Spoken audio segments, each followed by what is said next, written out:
Video ini mengulas kepercayaan masyarakat lokal terkait mitos, pertanda, dan larangan yang berkaitan dengan hewan. Beragam narasi menunjukkan bagaimana hewan tidak hanya dilihat sebagai makhluk biologis, tetapi juga sebagai penanda simbolik dalam sistem pengetahuan dan spiritualitas etnis. Minta restu entah ini berkenan, ini topik pembicaraan ini berkenan atau tidak. Lalu memang itu memang masih terjadi. Nah, pernah saya sebentar buat penelitian itu di kampung di Kali, desa Kali di situ. Sebentar bicara begini, terlalu memang terdengar itu. Ini bunyinya. Begitu. Dan memang kita tunggu sampai 9 kali baru itu. Sehingga dia ini mengudit karena itu dalam ritus tradisional untuk naik rumah baru itu masih tetap ada terikat itu manguni makasio.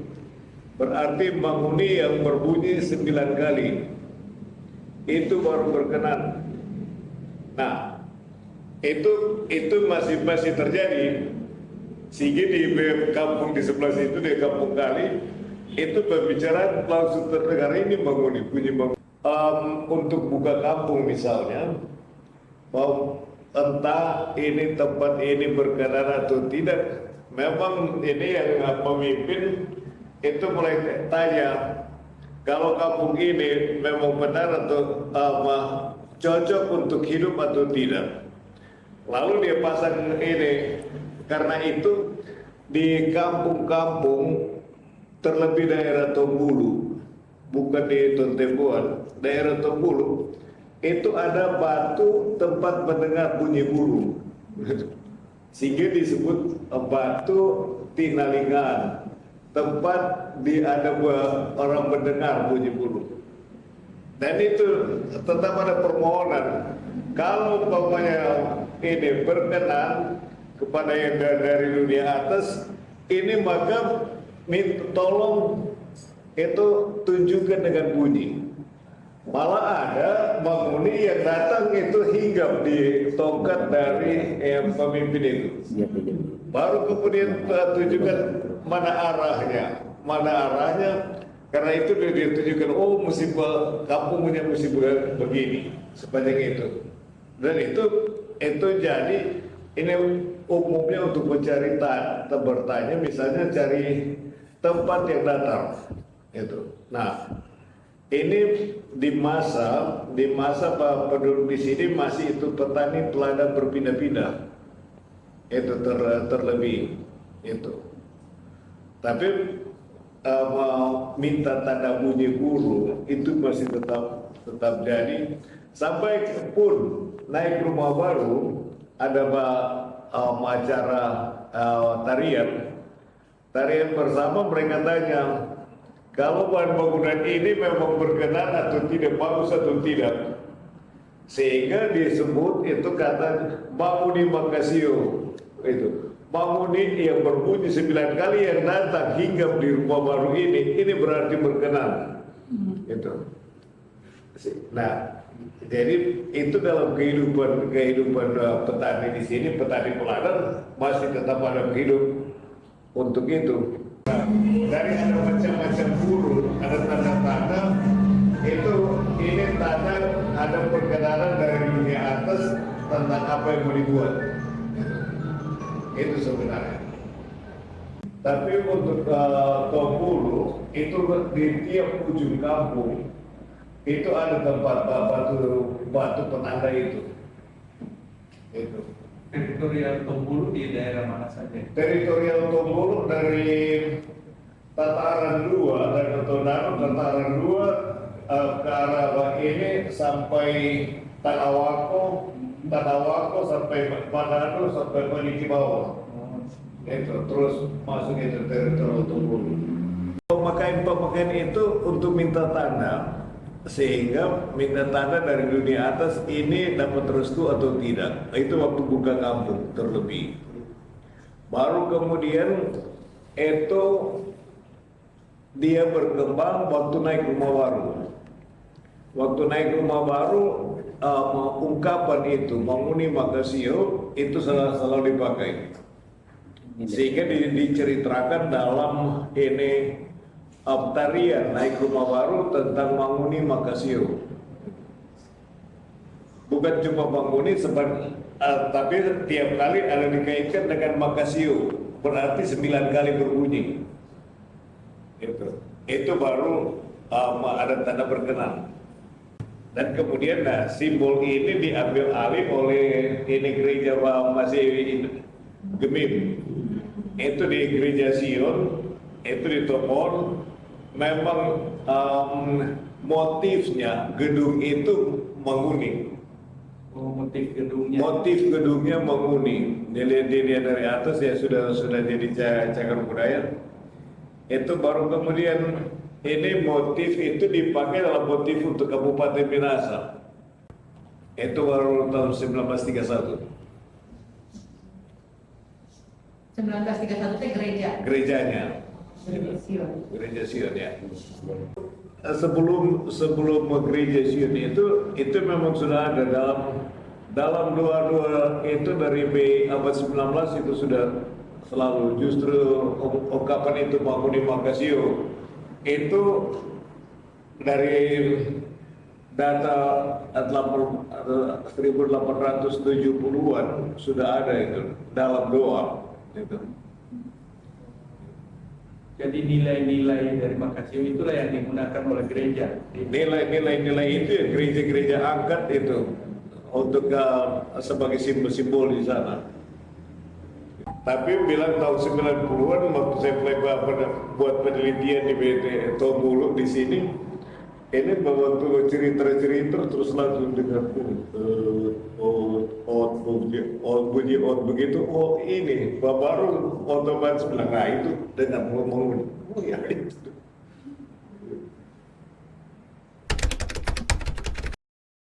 Terkait dengan hewan, ini kan memang dia nggak bisa dipisahkan dari budaya Mongondo. Bahkan Raja Bolaan Mongondo pertama, Mukodurudut itu dia kan di dalam tradisi kita kan dari telur burung. Oh, tradisi di sana ya. Raja Mukodurudut, Raja Bolaan Mongondo pertama itu dari telur burung duduk. Namanya burung duduk. Tapi burung duduk itu sampai sekarang saya nggak tahu bentuknya gimana. Tapi orang Mongondo percaya bahwa burung duduk itu burung dari surga. Jadi ada burung dari surga namanya burung duduk, kemudian telurnya itu kemudian lahir dari sebutir telur itulah Raja Bolang dan Raja-Raja Bolang untuk hari. Kira-kira ukuran telur itu berapa besar? Telur ayam atau mendekati maleo? Tapi kalau di dalam tradisi lisan, di dalam tradisi lisan diceritakan bahwa Inalie dan Amalie itu kan menemukan telur itu sementara dikarami oleh burung duduk. Jadi mereka mencari ikan di sungai, ceritanya ingin mencari ikan di sungai, kemudian di dalam proses mencari ikan, tiba-tiba mereka melihat seekor burung duduk sedang menyerangi telur. Ketika mereka mendekat, burung menjauh, diambillah telur itu. Telur itu kemudian ingin dikonsumsi. Jadi ketika dibuat di rumah karena sudah lapar, ada lauk, begitu, ada kepunayaan lah orang Mongondo bilang. Telur itu dikonsumsi, jadi kalau kita takdirkan berarti tidak besar telur ini, karena masih bisa dikonsumsi oleh manusia. Dikonsumsi, dalam proses ingin dikonsumsi itu tiba-tiba selalu ada yang kayak selalu dilupa, walaupun sudah niat mau diambil tapi kayak nggak pernah jadi konsumsi itu. 7 hari kemudian dia menetas. Kemudian lahirlah seorang bayi dari makanya burung kalau di dalam kepercayaan burung itu memang memiliki nilai spiritualitas yang tinggi, sakral. Sembarang orang yang kayak saya orang Mongondo, tapi bukan berarti semua orang Mongondo tahu itu, harus orang-orang yang sudah memang memiliki kemampuan untuk itu. Monalenga,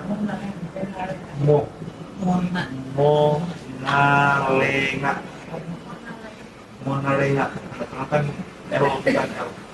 Jadi Monalenga. Ya. Nah, di dalam proses menaringnya itu seorang Burangin Jadi tujuannya itu dia misalnya begini, kalau dulu orang-orang melakukan perjalanan jauh, misalnya ada satu urusan yang penting di Manado, itu kan memutuskan jalan kaki sampai di Manado dari sini. Untuk mengetahui apakah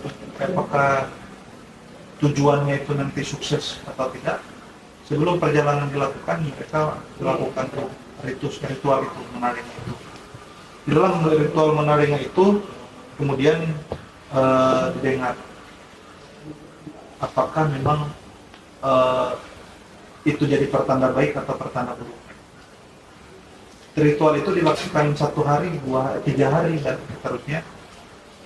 Setelah itu yang menariknya itu pulang, kemudian dia memberikan info kepada orang yang ingin beranjak pergi. Oh, lebih baik batalkan dulu perjalanan ini, karena menurut pengalaman saya kayaknya akan ada hambatan di tengah jalan. Jadi dilakukan. Tapi ketika dalam proses itu kemudian Burangin tadi bilang bahwa kayaknya perjalanan kamu ini sukses karena ada pertanda yang bagus ini. Yang kedua namanya asang-asang. Nah, asang-asang ini saya tidak tahu jenis hewan apa, apakah itu gagak? Burung juga. Burung, tapi dia melenting. Dia kalau berteriak itu melenting. 1 detik atau 2 detik dia panjang. Itu kan kalau gagak kan, itu kan putus-putus. Itu dia melenting itu panjang sekali. Itu orang Mongondo bilang asang-asang. Kalau di dalam malam hari kemudian dia ada penafsirannya. Yang saya tahu, yang sempat saya dengar dari orang tua, misalnya kalau dia berteriak dari ujung kampung ke ujung kampung kan, karena kan orang Mongondo itu kan sistem keadaan desanya itu dia kan selalu jalan lurus, dan jadi jalan rumah kan paling berhadapan kan. Kayak orang Mongondo bilang ke atas atau ke bawah, ke atas ke bawah, jadi sesuai arah mata air. Kalau mata air dari hulu ke ya, hulunya itu disebut atas. Oh, so dari atas lah, so dari bawah lah. Nah itu. Oh, jadi nggak ada utara selatan gitu. Nah, orang itu atas bawah, atas bawah, atas bawah. Iya. Kalau yang sesuai arah jalan, atas bawah, atas bawah. Kalau misalnya asang-asang itu dia berteriak dari atas ke bawah, ada yang saya menafsir, atau dari bawah ke atas, mungkin orang-orang menafsirkan kayaknya akan ada kerusuhan. Atas atau bawah? Oh, dia kayaknya berteriak dari atas ke bawah. Oh, kayaknya dari arah sana. Ada desa dari arah sana di masyarakat Mataram. Atau mungkin akan terjadi masalah dari desa itu dari warga kita, mungkin akan ada masalah dengan arah desa dari arah sana, kemudian akan kerusuhan. Kalau dia dari kiri ke kanan dan menafsirkan, oh ada yang meninggal, ada yang meninggal ini. Meninggalnya siapa ini? Kalau dari ke kanan, dari masyarakat bawah ini. Kalau dia dari kanan ke kiri, tiba-tiba dia berteriak, ada yang menafsirkan saya begini. Oh, kayaknya ada yang meninggal di kalangan atas ini, bangsawan ini. Hanya ya, misalnya di bagian luar, kepala desa bagian luar, misalnya meninggal ini. Nah itu alamat-alamat itu yang ditafsirkan. Kemudian burung mangun, burung hantu. Burung hantu ini, kalau sejauh yang saya tahu ya, tidak tahu tapi di desa saya di Tabang, saya contoh, ketika ada dengar suara burung mangun ini, itu selalu ada kayak alamat sial. Jadi biasa kan tengah malam berdengarkan di belakang rumah dia bunyi. Beberapa orang bahkan mau coba usir itu. Bunyinya seperti apa, Pak? Suara. Iya, bagaimana bunyi bisa di Tidak tahu, bersiul. Kayak suara bersiul begitu. Begitu kan? Oh, begitu ya. Dia mau bunyi begitu. Di dalam kebiasaan orang Mongondo ketika dengar itu biasanya diusir. Itu wajib diusir itu. Karena katanya itu kayak mokuani. Mokuani itu kayak begini. Mau mengharapkan tuannya itu mungkin kalau di bahasa Indonesia kan kayak mengharapkan orang mati. Pendengar suara itu. Kalau ada orang mati, selalu dia dilempar ke sana itu. Jadi diusir. Terus ya, jadi beberapa orang pokoknya lempar terus sampai dia mau lari dari situ. Kalau mungkin nggak tahu budaya Minahasa, tapi memang di Beda ya? beberapa di Momono ketika ada pendengar, Kan Minahasa jadi simbol. ya kalau dapat dengar suara burung ini, suara burung hantu itu dengan malam itu alamat yang nggak bagus. Orang Momono percaya, apalagi kalau ada pendengar malam kan, dulu kan mungkin 10-15 tahun yang lalu kan belum kayak sekarang listrik. Kalau dulu siang menyala sampai jam 3 sore, jam 3 sore sampai besok subuh itu mati lampu. Nah, biasa kan aktivitas tetap ada malam apa, ketika ada pendengar suara burung hantu, cepat pulang. Atau biasanya orang duduk-duduk di depan rumah, tiba-tiba sudah pendengar burung hantu, kayak pemaling pulang. Jadi ada alamat, ada pertanda tak baik gitu yang dibawa oleh burung ini. Itu kebiasaan. Saya nggak tahu di desa-desa lain, tapi beberapa dari pengalaman yang saya alami ketika ada pendengar suara burung itu ada alamat nggak bagus. Orang sementara duduk ngobrol apa kalau ada pendengar ngomong Bubar. bubar. Langsung dekat tangan. Sama dia ada usir itu ya. Iya, pertanda nggak baik itu. Jadi burung hantu, burung ini, kemudian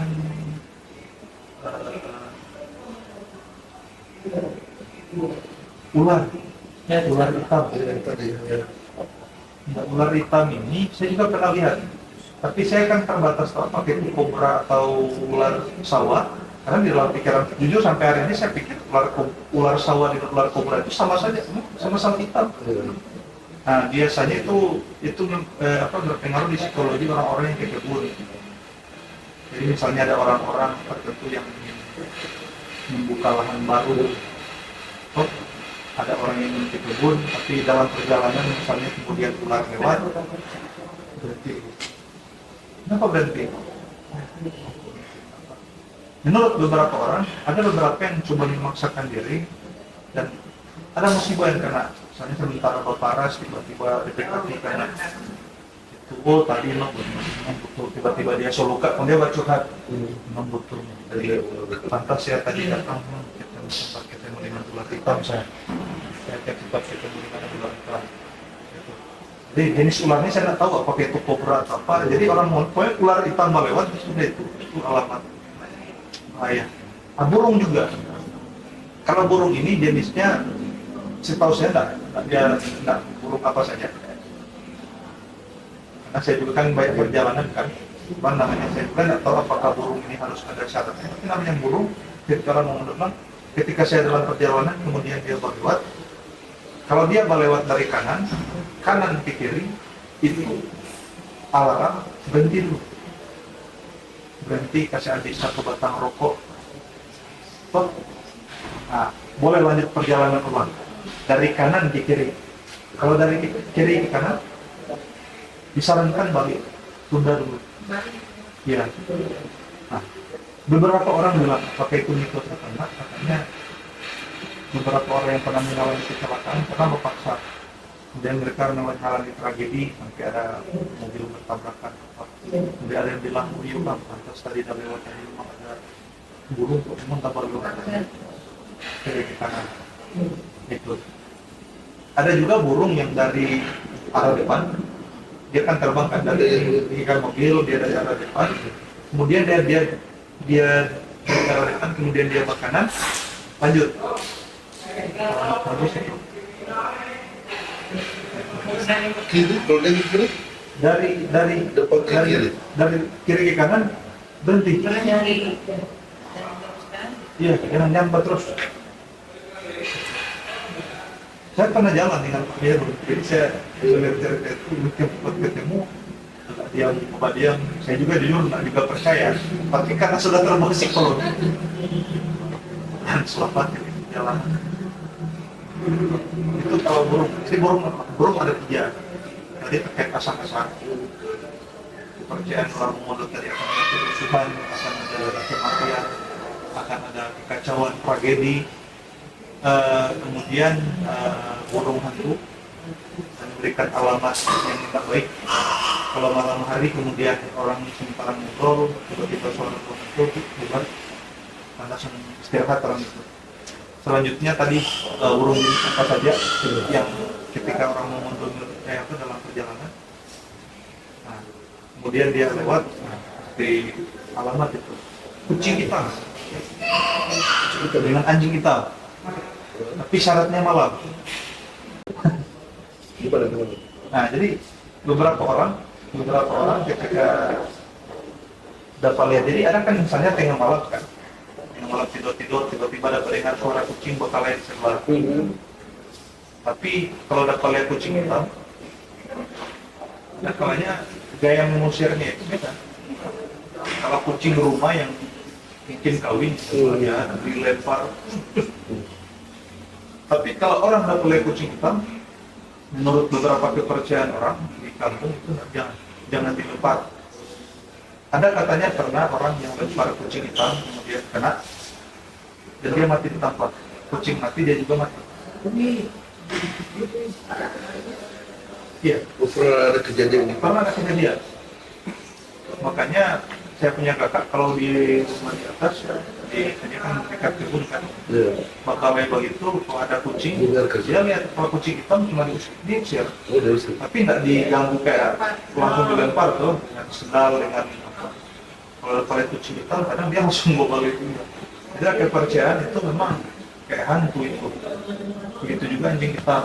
Apalagi kucing hitam yang misalnya dalam pengalaman di lingkungan itu tidak pernah lihat kok. Kita kucing hitam berpikir ada dia sama ada apa lain dengan kucing lain. Nah, itu hati-hati itu. Kucing hitam dengan anjing hitam. Ya.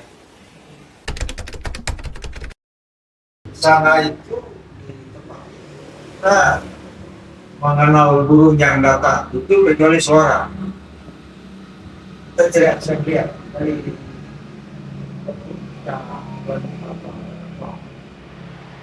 dari saat mengenalnya suara. Kalau burung itu jalan seperti perkembangan paling ke paling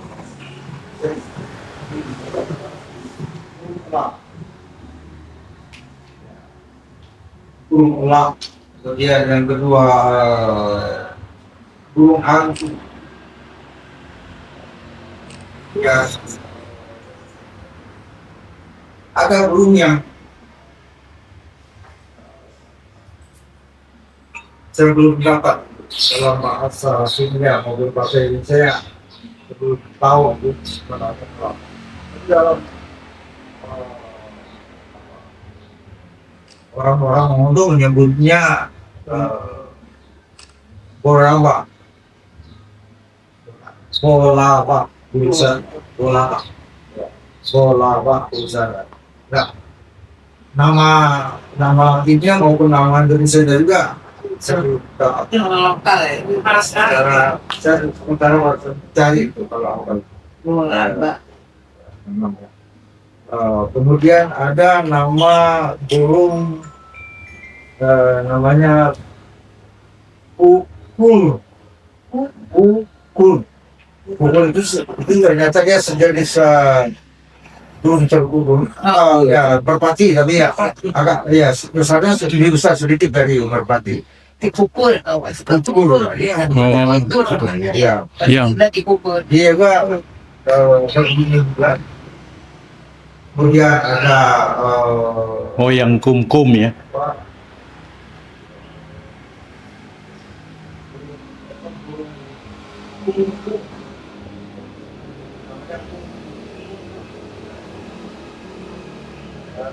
Kemudian ada namanya burung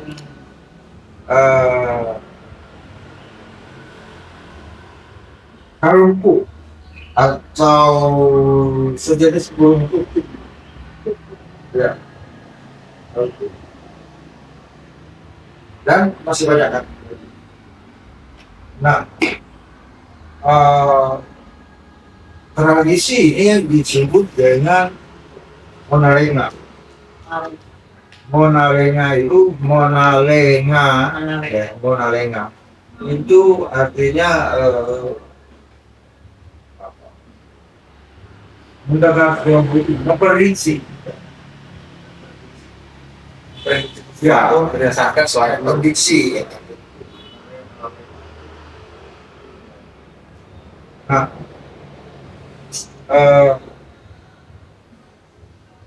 dalam tata cara melakukan ritual itu dan memaknai apa benar suara burung itu biasanya dihitung berapa kali berbunyi. Kemudian gimana dia berbunyi? Apakah di depan kita atau di belakang, samping kiri, samping kanan, atau mungkin lebih tinggi lagi di atas? Kalau dia berbunyi satu kali, itu maknanya berbeda dengan dia berbunyi dua kali. Kemudian dia berbunyi banyak kali tapi menetap, dia berpindah-pindah tempat. Ada juga dia berbunyi sambil berjalan.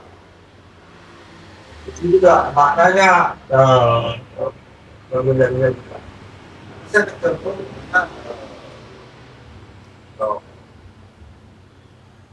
burung itu berbunyi satu kali, kuat dan dekat di atas kepala kita, di depan itu hati-hati karena itu ada tanda bahaya yang nanti akan menimpa kita. Jadi itu perlu hati-hati. Kalau melakukan aktivitas seperti biasa. Kemudian juga kalau dalam rangka melakukan ritual itu, kita biasanya melakukannya itu sekitar jam 7, jam 8 malam. Itu satu malam suntuk ditunggu apakah dia dibalas pada pagi hari atau tidak. Kalau dia berbunyi pada saat kita kemudian pada dalam subuh dia itu berarti waktunya sudah tidak lama lagi. Tapi kalau di baca air tidak berbunyi sekali, berarti itu masih ada waktu. Kemudian uang ini juga di samping itu juga dia sebagai simbol tinggi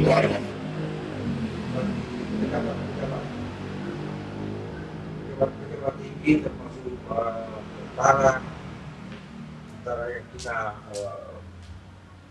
pangkat tinggi biasanya itu ada berbunyi tapi kalau di rumah ini memang sering begitu. Kalau ada apa ada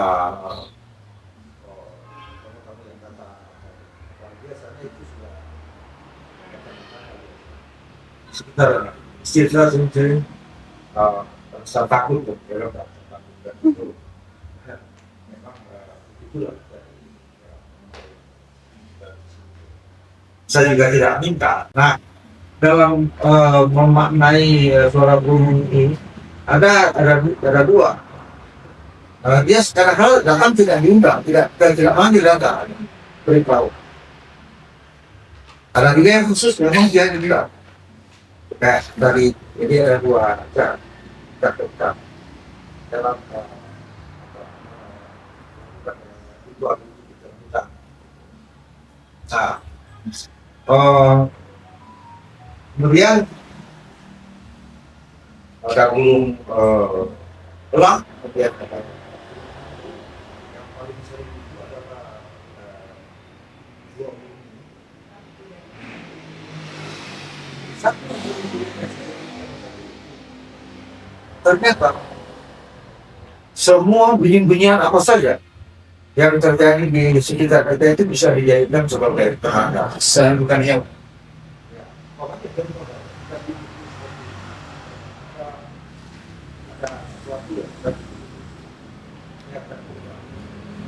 Tapi orang cara itu sudah bisa dimaknai.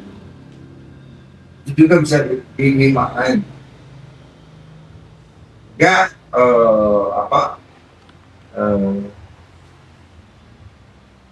di samping ada burung-burung tertentu juga situasional juga bisa bagi orang-orang yang sudah paham.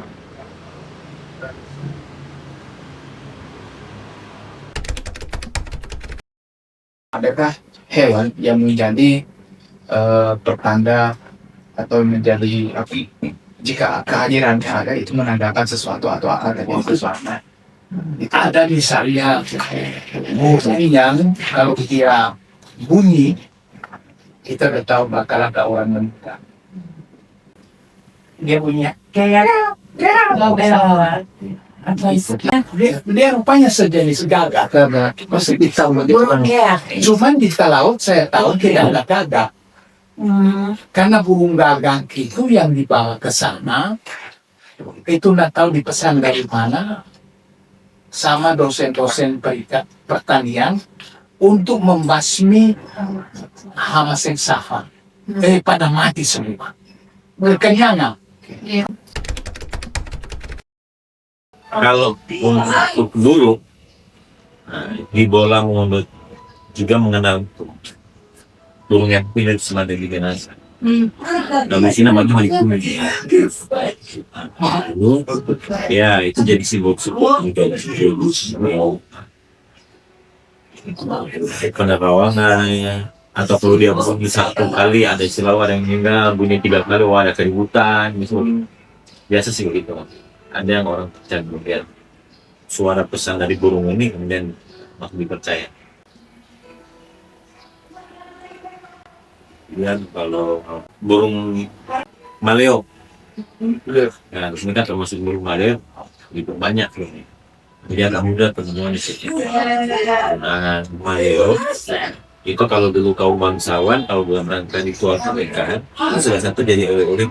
Kemudian juga dalam penggunaan ritual penguatan kan telur maleo juga biasa dia jadi salah satu bahan yang ditaruh di dalam sajian yang kemudian pada saat pelaksanaan ritual. Kalau ritual di Bolmong ini kan kayak ritual mau tayok, mau nibi, itu rata-rata kan ritual pengobatan tuan.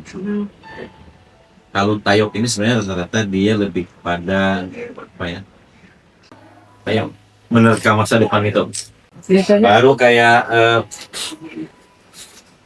pengobatan rumah belum dan pengobatan itu kan juga sama. Jadi setelah rumah selesai dibangun, dibuat kumpul, dibuat terakhir kan kemarin kita bikin gitu untuk proyek jadi kita masukkan di kemarin proyeknya kita di kementerian itu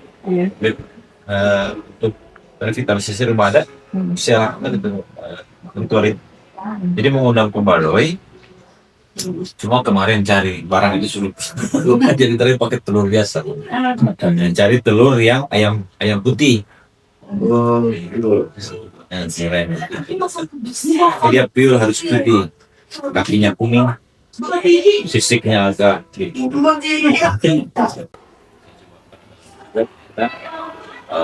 Bulan mengundung lakukan kayu-kayu dulu sebelum itu ada juga pahuk yang boleh sehingga pada saat bangun pohon ini atau pohonnya saat pohon sudah berkembang yang dibuat dari rumah dan rumahnya siap untuk ditinggali ada proses namanya mengizin jadi izin akhir ini dilakukan ritual itu ritual itu dipanggil semua para ruh-ruh penghuni kain dan segala rupanya dipanggil dan di situ ada tentang bahasa yang dibuang bahasa Mongol gua jadi sekarang ditranslate aja. Nah sekarang tempat ini udah jadi tempat kita manusia.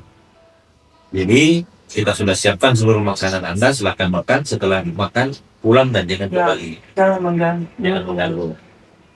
Jadi ada proses semacam saling memaklumi lah kan antara makhluk astral dan alam nyata. Cuma kita bikin kemarin. Kalau ayam dagingnya itu ayam untuk ayam ada ayam biasa bisa. Tapi untuk cara motongnya beda. Karena ada di dalamnya nggak bisa dikeluarin. Ada apa hati apa jantungnya nggak bisa dikeluarin. tetap dibiarkan dalam. Terus dibungkus dari dalam. Dibakar ya. Oh, dia soalnya khususnya Iya. isi dalamnya ini. Nah, yang cantik kan, Ya. kita tetap lihat Ada atmosfer penciptaan udah, nanti yang digunakan mungkin. Maleo juga ini jadi salah satu teknik orang Bomo dulu dalam rangka untuk proses apa analisis metalurgi. Saya cari emas tuh ya. Nah, jadi burung maleo dalam kultur Mongondo dianggap sebagai biak burawan. Jadi burung emas. Nah, burung emas. Nah, burung emas ini biasanya kan kalau di hutan bisa ada yang tidur terus dengar suaranya. Dia kayak suara perkutut. Ya, Nah, cuma panjang. ada indikasi bahwa di mana dia datang, di situ ada potensi emas. Nah, sehingga setiap orang bisa tinggal di membuka hutan baru dia tinggal di tempat tersebut dan dia mendengar itu, dia pasti yakin bahwa di sekitar itu ada potensi kandungan emas. Ya, kita masuk akal juga. Karena Maleo ini memang cari daerah termal, Iya, bagus. dia tanam. Ya. Ya, berarti ada juga. Kalau untuk konsumsi reptil di Bolmong sendiri sulit ya. Dapat kayak ular tidak dikonsumsi di sini. Bahkan agama pun baru masuk di sini tidak makan kan, tidak makan. Apalagi buaya. Karena kalau buaya dalam mitologi Bolmong kuno, salah satu leluhur dulu, ya namanya Bogani Gunung Dewi. Setelah dilahirkan ibunya, kembarannya buaya. Oh. Maka nggak bisa dimakan. Iya. Makanya di sini ada kayak di Dumoga itu, Kuala Mau itu kan itu ada buaya, tapi tidak pernah serang manusia. Kalau dia nggak bandel, Karena dia dianggap kembar. kembarnya ya, Kemarin. kembarannya manusia, penjaga Dumoga. Jadi kalau penjaga Dumoga juga mengenal itu, kalau di Dumoga kan yang namanya Gumalan itu kembarannya si buaya penjaga aliran sungai Dumoga itu. Makanya orang Dumoga asli nggak akan menyentuh, nggak akan dimakan karena dianggap kualat gitu. Kalau Bolmong tua ya, tidak ada agama, itu paling banyak dia babi, hutan, makan, rusa, anoa itu dihantam. Ya, tapi kalau ular enggak, kadal enggak, Biawak ya. biawak enggak. Tapi rusak, Pak. Rusa memang di. Tapi Babi rusa itu yang ini, babi hutan itu babi rusa. Aku dihantam sama harimau. iya. Nanti setelah Masuk ya. pengaruh Islam masuk, dia mulai pelan-pelan ditinggalkan. Ada satu burung juga sampai sekarang saya coba cari, saya belum pernah dapat, Bu. Itu teriaknya lain kalau di hutan. Gitu. Ya, kalau malam ada penanda. Suara kelelawar. Dalam aku di penanda juga. Biasanya kalau malam tidur ya, dia bunyi. Itu di Bolmong sendiri. Kita bilang, apa itu? Berarti ada orang yang mau lihat jahat di rumah. Tidak jauh dan karena kita lihat. Jadi dia kasih bunyi. Ada daun. Setelah saya lihat sih kelelawar. Burung itu kalau malam dia Masuk rumah. enggak, dia biasa di Kepercayaan terhadap hewan sebagai pertanda atau subjek tabu memperlihatkan adanya relasi budaya yang kompleks antara manusia dan alam. Dokumentasi ini membuka pemahaman awal mengenai bagaimana sistem nilai lokal memberi makna khusus pada keberadaan hewan dalam kehidupan sehari-hari.